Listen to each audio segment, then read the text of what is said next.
What if the moments we dismiss as mundane are actually where ritual, purpose, and meaning are waiting to be found?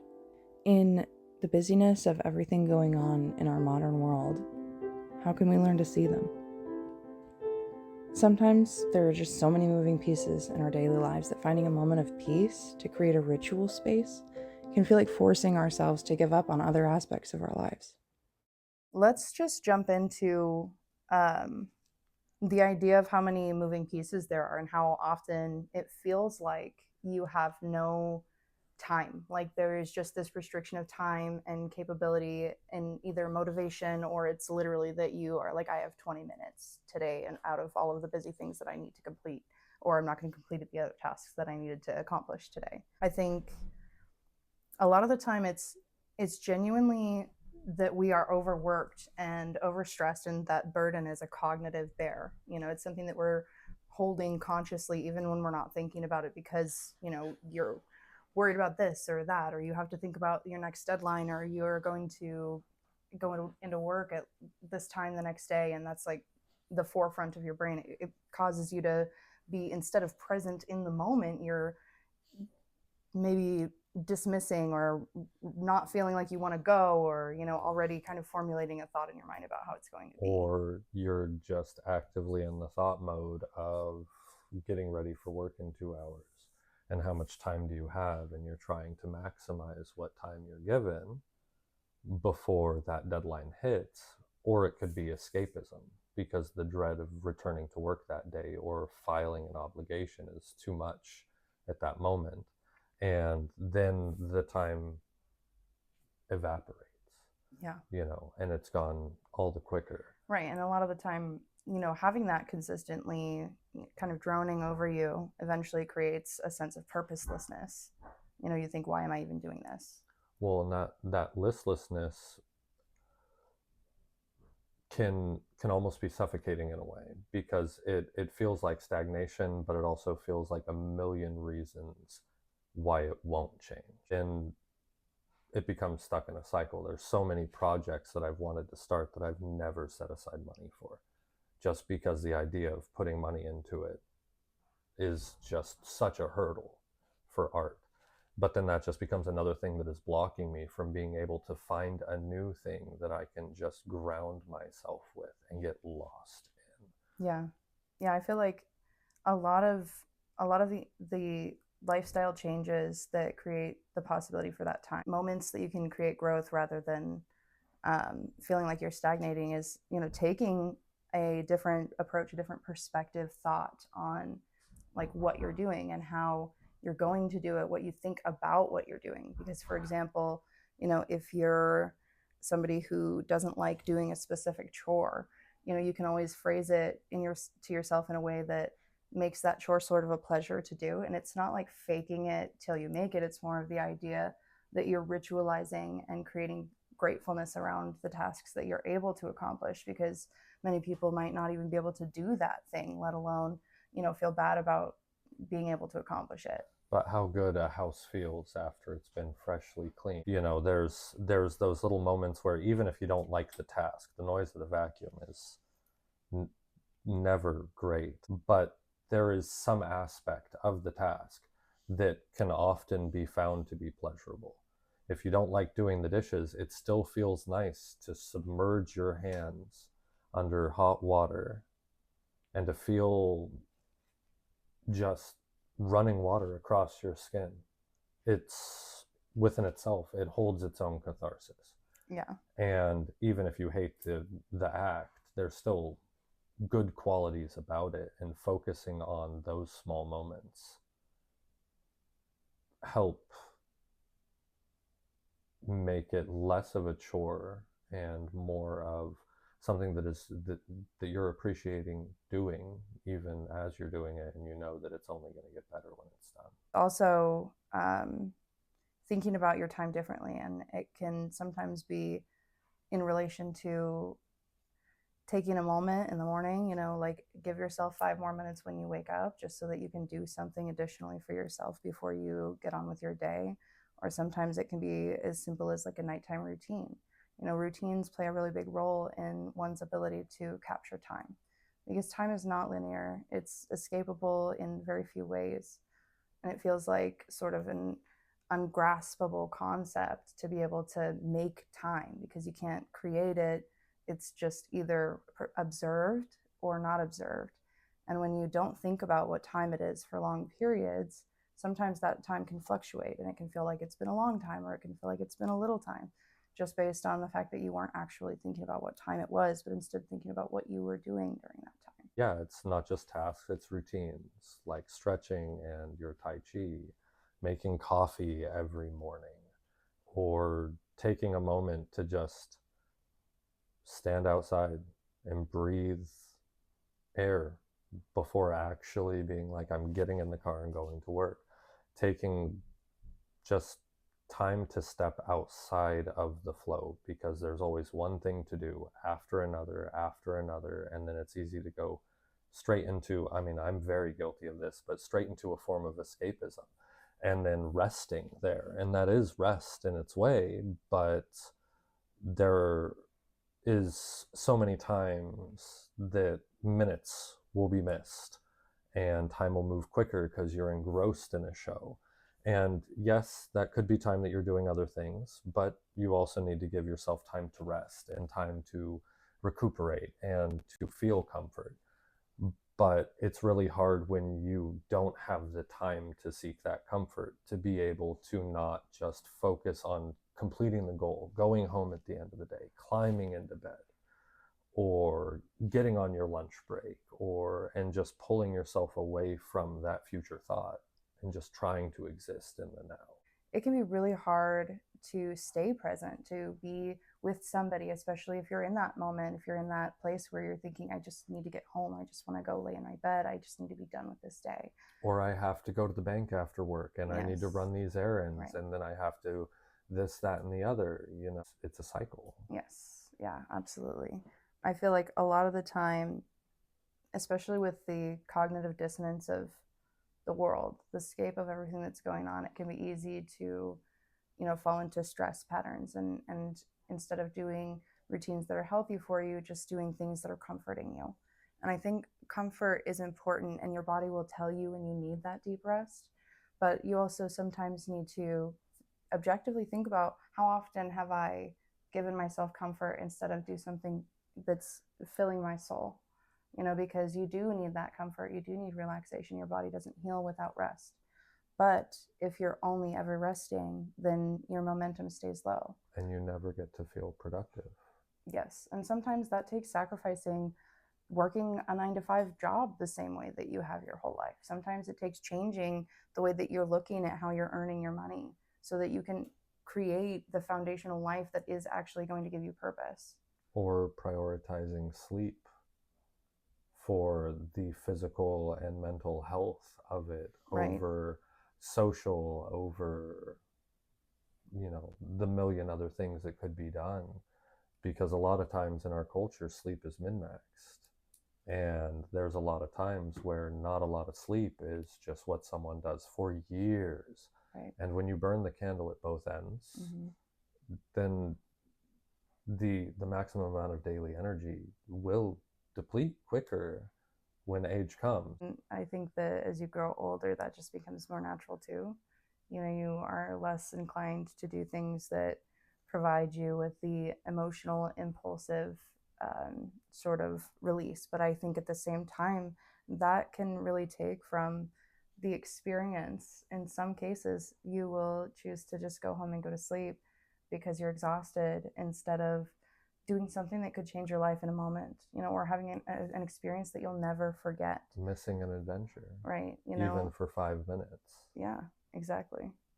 Yeah, I think that a lot of the time, integrating ritual and finding those moments of peace within the difficult things, even if you're at work and you can ground yourself in a way with, sometimes bilateral stimulation, or you can do 3-minute taps, meditation. or right. Yeah, you can do just a short venting. You can write it down in your journal during your 10-minute break or whatever, and then give yourself time and permission to experience that later. It really can give you the time, because you said, I've now allotted this 10-minute expression period once I return home, or whenever you're capable of doing that, to literally make the space. There was this strange puzzle that somebody was putting together. I wish I could remember the reference, but it's a square that is made out of different shapes, and you pull this square apart and you rearrange these blocks, and suddenly you've created a square inside of the square, and it's bigger. And it's the same shapes, it's the same physical space, but you've just created something inside of it.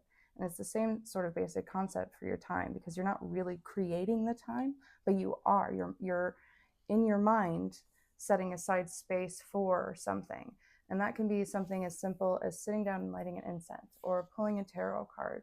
Or if you're less esoteric, you can do something like yoga, or you can do something that brings your mind at rest and gives your body the experience instead of overthinking whatever you're experiencing. Even taking a short walk, sitting on a park bench and staring at the horizon, just a moment that is set aside to be a moment, and just giving time for just non-obligation, non-expectational, free thought, non-thought, just not feeling the need to do something. Of being here and now changes the fluctuation of time in the day-to-day and how quickly time passes. Yes, and absolutely. Actively practicing the ritualism of mindfulness is pretty tantamount to being able to find, idyllic enjoyment in a world that is completely focused on commercialism and consumerism and corporatism, and there's just so many facets to pull away from appreciating life. Yeah. And the concept that if you're living in the past, you feel like you're never moving, because you're actively present in a place that no longer is changing, it's no longer growing, and it's no longer becoming something. Living in the future is, just as detrimental, as you're never actually catching moments of peace. You're always thinking what's going to happen next. And there is some value to being risk aware, being, certain that you're making the right decisions, because you've thought about what that future is that you want to see. But at the very core of it, your presence in the active moment, living day to day, and like you've said before, even the concept of when you wake up every morning, you're essentially a new person. You're essentially somebody new, and you can create and manifest what you want to see with that new morning. With that, every day you're closer, and you're growing a little bit. If every day you're waking up in a different timeline, then why not every day take that little step to become closer to who you need to be, the goals you want to see, the challenges that you're currently facing? At least pick a direction, even if you find yourself in a position where depression or anxiety, being able to just know the direction that you need to move in, and thinking about that every day, and reminding yourself that even if it doesn't look like it, you are getting closer. Like, it brings momentum and the ability to feel confidence in the fact that we will grow our entire lives. We're ever changing, and we need to change. It has to happen. If we become stagnant, then life stops. We have to keep moving. A reason why people why they get stuck in that stagnation, it's incredibly common for somebody to think, well, I just can't do anymore. And finding your personal approach to purpose, finding what it is that drives you, in most cases, is going to be the difference between discipline being driven by shame and devotion being driven by love. You want to do something that you adore, something that makes you fiery, something that is so amazing that you want to wake up every day to do it. And if you're going through every day just doing what you need to survive, you're not really living. You're truly just living in a survival state, and your nervous system can't handle that. Your body's going to fall apart, your mind's going to fall apart. You have to have a sustainable practice, genuinely, in just feeding your soul, taking care of your body, your mind, in a way that aligns with who you are. Productivity isn't just related to work and actively working. Even if you're not making any money from it, even if you're not even sure if it's an art form you want to do, or a book that you want to read, or a documentary that's worth starting. Regardless of what the task is, if you can reach a point where just recognizing that productivity comes in many ways, but productivity also comes with many benefits. But it isn't always hard, and it isn't always hard work. But filling your time learning a new trade, or painting, or learning to play music, and all of that still adds into the momentum that you can find in your day-to-day life. And it still fulfills, like being productive and being able to feel like you did a good job. It doesn't always have to be a task. Right. There was a gal I met the other day who was talking about how she wished that she could teach herself how to do art. It doesn't matter how little you do, how, not great you are at the beginning. It's the trial and the error that really helps you get there. So I mentioned to her, I said, you can always start. It's never too late. And she said, well, I actually do, yoga and all these different expression classes. And, so after kind of asking her a little bit more, it was clear that she does chase her passions, but she just prioritized them differently. And it's interesting because you can always have more time for hobbies. You just have to give yourself like one day to do this one thing, and then the next day you'll do the other thing that you needed to do. So, functionally having time in your schedule is as easy as, I'm not going to hold myself on the disciplinary strict schedule that I have to do this thing on this time and this day, but giving yourself the loose kind of open idea that, well, today I do have 5 minutes, so I actually want to use that 5 minutes for something amazing.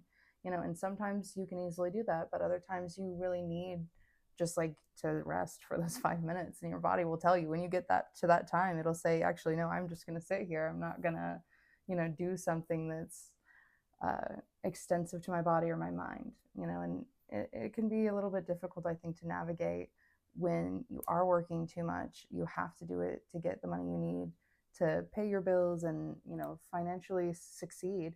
But I think sometimes success is too measured on financial stability. I think especially in the consumerist culture that we live, we're expected to exist at such a certain standard. But if you remove some of those things, you don't need as much money, you don't need as many things, you don't, what you really need is to find that purpose and chase it like nothing else. That's more of a need than, having a set of Meta glasses or, a fancy car. It's a need for passion. It's a need to see. It's curiosity. You need to seek a new passion or learn more about a passion you already have. Dig at it inside and out. It's a way that, like, within my own life, like, really helped me pull myself out of like intense depression and the months of listlessness that I felt. And it started with just a walk. And that walk became ritual. And then every day after work, I was walking for 4 or 5 hours. It became a need. And at that point in time, it was the only way I could envision living my life. And it was just being urban locked and stuck in a city and working in such a rough environment at the time. And like that ritual in itself became, in many ways, the highlight of highlights. Like, it was the highlight of every day. But within every hour, even if I was stuck on something that had happened that day or an issue that was going on in my life, there would still be a point on that trail where my mind would just wander, and I'd look and think, that moss is growing in such an interesting way. That tree is beautiful. And then the recognition of, I broke the spiral. Like, I'm no longer being consumed by these thoughts. And then I have room within myself on the walk to motivate myself and say, I'm feeling good. When I get home, I actually want to tackle like this task that has been daunting me, and I've just been feeling incapable of even trying. And it became a way to motivate me to improve every aspect of my life. And it was just from taking a moment to walk until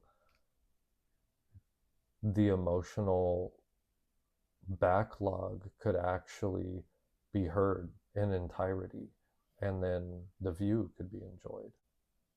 Right. Yeah, I think the art of noticing is something that we take for granted. Just genuinely being somebody who notices things at a very intimate level, I think, is an art form in its own, encapsulating beauty and all of the miraculous synchronicity that happens. You know, those being able to notice those things makes it statistically more likely that you'll notice more. You know, and it's the kind of thing that creates opportunity to meet somebody you never thought you would, or go a different direction than you might normally walk, instead of doing the same routine all the time. You know, creating a sense of novelty is a sort of wider array of purpose. You know, it's something that we seek consistently as people, is to find something beautiful, something new, something worth remembering. Because it locks you into the now. Whether it's a new game or a new TV show or some event that you're going to, or a festival, or it is an environment or something that within your mind forces you to be present, and you're paying full attention and you're passionate about it. Right. I mean, what festival have we gone to where the moment you've walked in, you're not buzzing with energy and so excited just to exist within the space? And that's a really, it's a really powerful thing that can be chased. And even if it's art or books or, a new music artist. Just to sort of add on to rituals and different examples, you can always integrate, like, for example, in our relationship style rules and functionalities, rituals, behaviors. Those are things that, like, you can take a sense of pride in yourself for accomplishing for your partner. And I think in a dynamic, especially like ours, you can find a lot of spiritual purpose and personal growth through those sort of moments, because oftentimes, like, for example, you don't really hold me very strictly to a lot of our rituals or rules. We're very, like, loose about it, especially now. But I think having the expectation that I'm doing these things and trying to grow keeps me personally responsible for it. I'm always being accountable for my actions and my behaviors and my thoughts, because I'm thinking about that. And I set moments aside to say, well, I'm doing this self-care because my person will really appreciate it. And I think that that's something that people can do even in vanilla style relationships, but oftentimes don't, because they just don't have the right words. They don't have the vocabulary and the conversation to negotiate around it, to say, I want this and I'll do this, but this is what I won't do. Well, and the ability to navigate it at all. There are a lot of relationships out there, especially within our culture, being in America, where emotional depth comes at a variety of ages. Like the ability to be truly empathetic, sympathetic. And I've met people more than double my age that have not been able to hold a healthy relationship because they've never been able to become self-aware of what a healthy relationship would look like. It's better than what was, but better than what was does not mean it's good. It does not mean it's great. It just means that it's better than what you've had. It's less traumatic, but trauma can still be imprinted. And being able to recognize what you're worth and what you want to be the impact as. I want to impact your life in a positive manner. The moment I'm not is the moment that we have to have a conversation about how that changes. Right. You can't be scared to tell me things. You can't be scared to feel things. Mm-hmm. It's okay to, exist, and that has to continue with growth.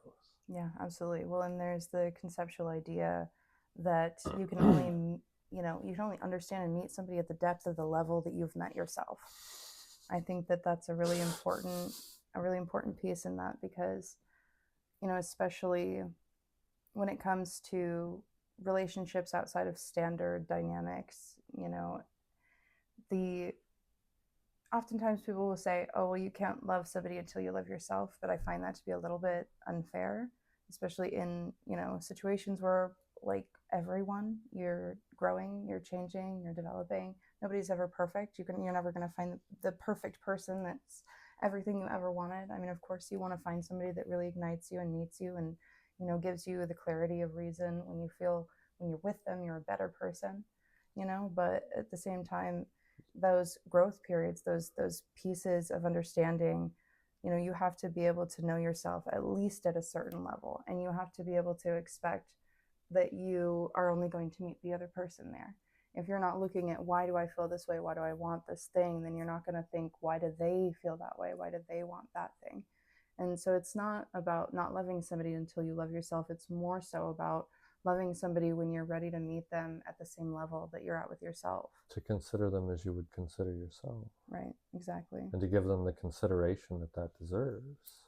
Yes. If I'm going to consider you as me, well, how would I feel if you did this action, or you said these things, or, you had this outburst or whatever? Like, those are significant.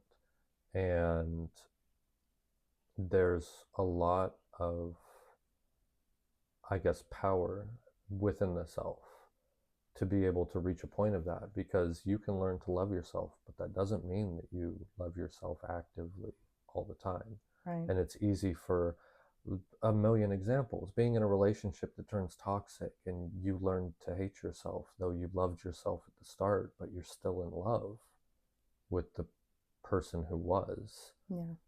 And then you have to find yourself all over again. And how many relationships do people lose themselves in? Yeah. Because the love of the other person becomes the purpose. Mm-hmm. And it feels wonderful to lose yourself in someone like that. Yeah, but then when you step out of it, you don't remember how to stand. And it has to be kept at a dangerous balance, because if I have a garden and you have a garden, they can be separate and still grow together. But planting a garden inside of someone else,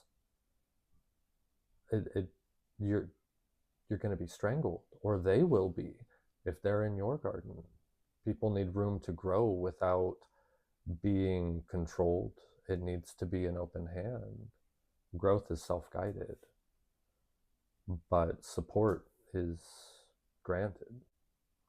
Yeah, I think, especially personally for me, when it comes to finding a foundationally good relationship, like I especially want somebody to be at a certain level of depth and understanding with themselves, because I think I really enjoy the exchange of power, just in general, back and forth. I don't care what direction I like the exchange of it, but it's not very powerful if the person doesn't know what they want, if they don't know what they like, if they don't know who they are, then that's not a lot of power. It feels a lot more like, somebody who's just say, do whatever, and I don't like when somebody just says, do whatever, or whatever you want. I hate that. You despise when I am non-partial on an outcome. Absolutely. And that's for everything. That's like, if I ask you what we're having for dinner, if I'm like, I want to go to this place or this place, and you're like, whatever. I honestly don't care. I'm down for the ride. I care. I'm here to go. Well, you have to have an opinion. And I have an opinion. Yeah, but you don't often share it. I see the merits of both, but I don't crave one over the other. Yeah. Then I'm here for the ride. Understandable. I would not say no to either. Yeah.